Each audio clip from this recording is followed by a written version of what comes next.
একজন ক্রিকেট ভক্ত হিসেবে আমি সাকিবকে খুব মিস করব বিপিএল এ, কারণ খেলা খুবই ভালো লাগছে এন্ড আমরা এনজয় করছি এটা।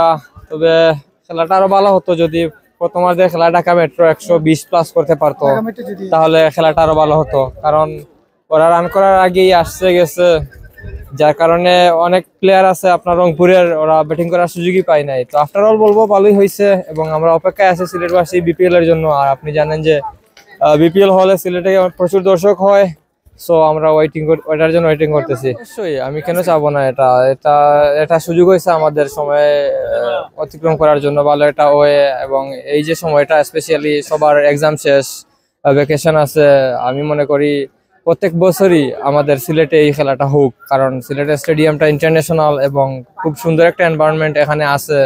সো আমি মনে করি প্রত্যেক বছর বিপিএল এর সাথে এনসিএল বা অন্যান্য যে খেলাগুলো হয়, বিশেষ করে ইন্টারন্যাশনাল ম্যাচগুলো আরো বেশি আমাদের সিলেটে দেওয়া দরকার।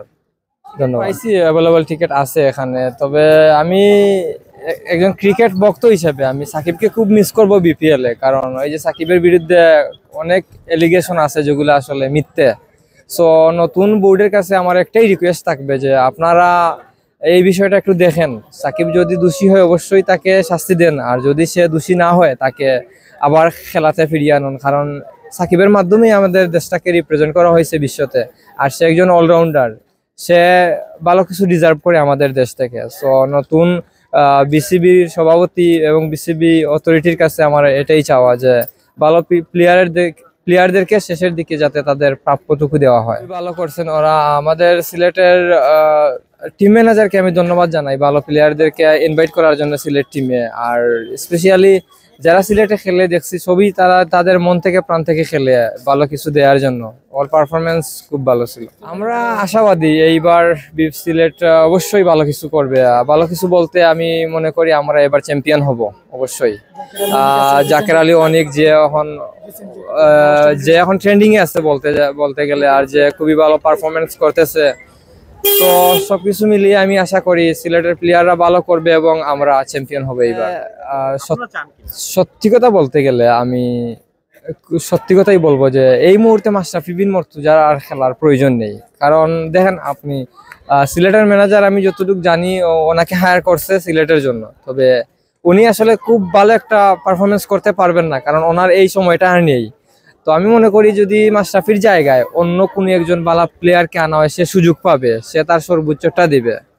এই মাশরাফির জায়গায় আমি মনে করি অন্য একজনের প্রয়োজন।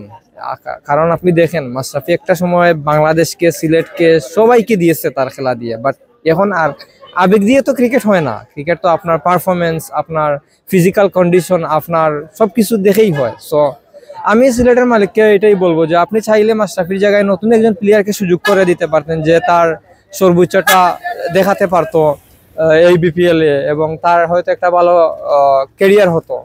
সো আমি মাশরাফিকে খুব ভালোভাবে অ্যাকসেপ্ট করতে পারতেছি না এই বিপিএল।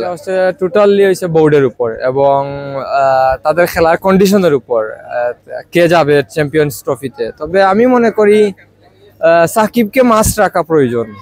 যদি পসিবল হয় তামিমকেও রাখুক, কারণ ওনাদের অভিজ্ঞতা আছে, অনেকই অভিজ্ঞতা আছে। আর তাছাড়া বিসিবিকে এই বিষয়ে আরো খুব সচেতনভাবে সিদ্ধান্ত নিতে হবে যে কাকে রাখা যায়। আর সব কথার শেষ কথা আমি বলবো যে পারফরমেন্স দেখেই প্লেয়ার নেওয়া হোক, তাহলে আমরা অবশ্যই ভালো কিছু করবো চ্যাম্পিয়ন ট্রফিতে।